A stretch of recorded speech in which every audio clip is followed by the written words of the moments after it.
Avant de démarrer cette vidéo, j'aimerais te rappeler que je fais du contenu sur le marché des cryptos, Bitcoin notamment. Je touche aussi à la macroéconomie et aux fondamentaux. Donc si tu souhaites ne pas rater les prochaines vidéos, n'hésite pas à t'abonner et à consulter les autres liens que j'ai mis en bio comme Medium, Twitter ou Nostr que j'ai installé récemment. Comme ça me permettra d'être mieux référencé et de toucher plus de personnes, d'avoir plus de visibilité. Je te remercie. Alors on en est où dans cette traduction par la gauche, ce left translated cycle, que j'annonçais il y a déjà à peu près 3 mois dans la vidéo qui apparaît en haut à droite, que j'expliquais aussi à l'écrit dans cet article sur Medium, que tu peux consulter si tu souhaites. Pour rappel, si on qualifie un cycle de traduit par la gauche, définitivement, ça signifie que le top, eh bien, c'est réalisé 2 ans après le dernier bottom, donc dans un cycle de 4 ans. Voilà.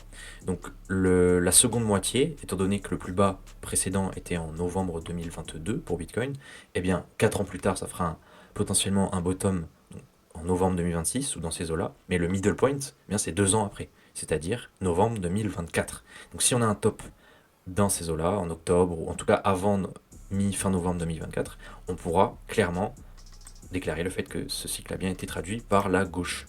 Alors je compte bien faire une mise à jour sur ce potentiel scénario qui n'a pas encore été invalidé, mais c'est ce qu'on va voir.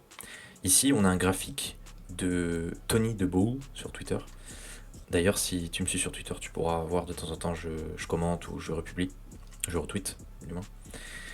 Ici, on voit que si on se base sur la théorie des vagues d'Elliott, Elliott Wave Theory, eh bien, ce qu'on est en train de vivre là sur Bitcoin correspond donc à ce genre de vague, la vague 4, et ce qui nous amènerait à une dernière vague haussière vers les... Bon, là, il met 160 000 environ, c'est ça, entre 140 et 70 000. Ça peut être 120, comme 100, comme 200. Bon, c'est à titre d'exemple. Mais voilà à quoi ressembleraient les prochains mois si ce scénario est validé, selon cette théorie.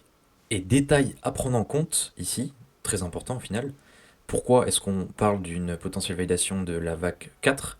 Eh bien, parce que la correction qu'on a vécue ces dernières semaines, voire derniers mois, correspond à 38,2% de la vague précédente, la troisième vague. Donc, ça correspond bien à ce scénario. C'est ce qui explique qu'on pourrait effectivement vivre cela. Autre graphique que j'ai découvert par le biais de Camel Finance, de ce monsieur. Alors ici, on voit qu'on a une structure similaire à la structure aujourd'hui. Donc ça, c'est la base. On la retrouve ici, début 2020. Et à l'heure actuelle, on a une structure similaire. Et si on réalise le même scénario, pareil, on aura une cassure de la résistance, retest et to the moon. Là, donc ça ferait cassure, retest, to the moon. Et pareil, là, on a aussi une cible à 160 000, 165 000, quelque chose comme ça. Mais il faut garder en tête que ça peut être bien en dessous comme bien au-dessus. C'est à titre indicatif. Et ça donnerait, pareil, voilà, là on n'est même pas à 2025, hein, on serait encore sur un cycle traduit par la gauche, ou quasiment. Si c'est un top en décembre par exemple, bon, ça serait traduit par la droite, mais voilà. Alors oui, petite parenthèse, peut-être que certains vont dire, ouais, mais ça fait des semaines qu'on dit, ouais, c'est maintenant ou jamais. Le truc, c'est plus au niveau du graphique. Graphiquement parlant, ça n'a pas été invalidé. C'est pour ça que, bien, certes, c'est frustrant, on peut toujours dire, oui, c'est maintenant ou jamais, et peut-être que dans enfin, il y a 3 mois, c'était un peu ça, et maintenant, c'est le cas aussi. Donc, c'est pas tellement en termes de temps, c'est plus en termes de graphique. Si jamais quelqu'un se dit, ouais, mais non, c'est abusé, ça fait 3 ans qu'on dit c'est maintenant ou jamais, voilà. Au-delà de ça, si tu n'es pas au courant, l'indice du dollar américain, Dollar Strength Index, là c'est le DXY, indique si le dollar a tendance à perdre en pouvoir d'achat par rapport aux principales autres monnaies fiduciaires comme l'euro ou la livre sterling par exemple.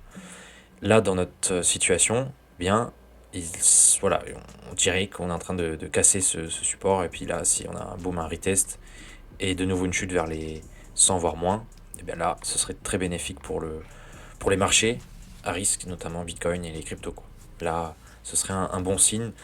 Ça accompagnerait cette dernière vague haussière. Ça lui donnerait plus de force. Pourquoi? Parce que les personnes aurait tendance à fuir le dollar américain en voyant que son pouvoir d'achat diminue et aurait tendance à aller vers des actifs plus à risque pour contrebalancer cela. Enfin, dernier graphique que je te propose à propos de la masse monétaire globale aux États-Unis, de Global M2 Money Supply. On voit qu'on était dans un range depuis début 2021. On a passé la barre des 96 trillions. Et là, on vient de péter les 104 trillions. Donc c'est 1 trillion, c'est 1000 milliards. Donc ça fait 100 000, 104 000 milliards. On vient de péter ça. Maintenant, est-ce qu'on va aller à... Oui, on va sûrement aller à 108, puis 112, puis ça s'arrêtera... C'est pas prêt de s'arrêter, en tout cas. L'impression monétaire, c'est comme ça que ça marche, hein.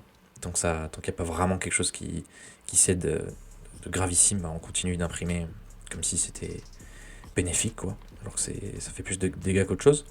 Quoique, les personnes qui possèdent des actifs, notamment du BTC, parfois ils s'en réjouissent, mais voilà, est-ce que le malheur des uns fait le bonheur des autres? Si on se fie à la masse monétaire globale, et ce qui est fait par la Réserve fédérale américaine, oui, plus ou moins, malheureusement. Ou heureusement, ça dépend encore une fois de quel point de vue on se situe.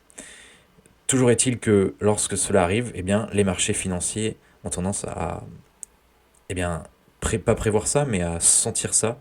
Et Bitcoin est très très bon pour ça. La liquidité qui est déversée sur les marchés, eh bien, il en raffole.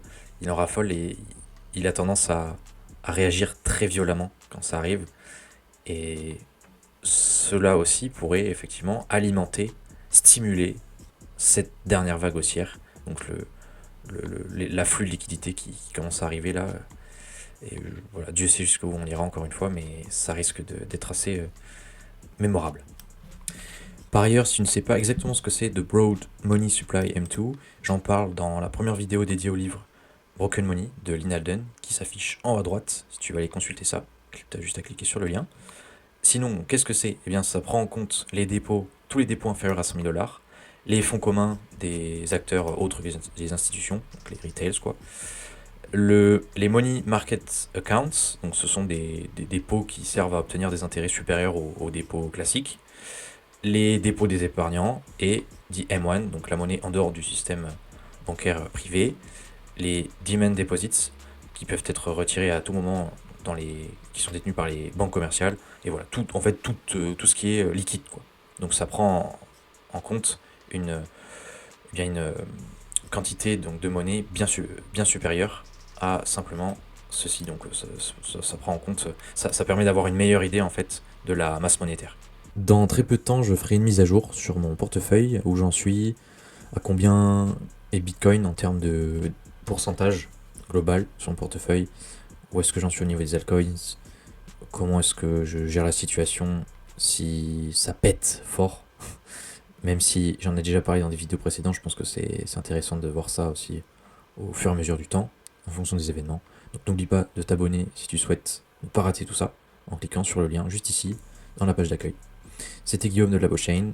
Je te souhaite une excellente soirée et une excellente journée, et je te dis à très bientôt.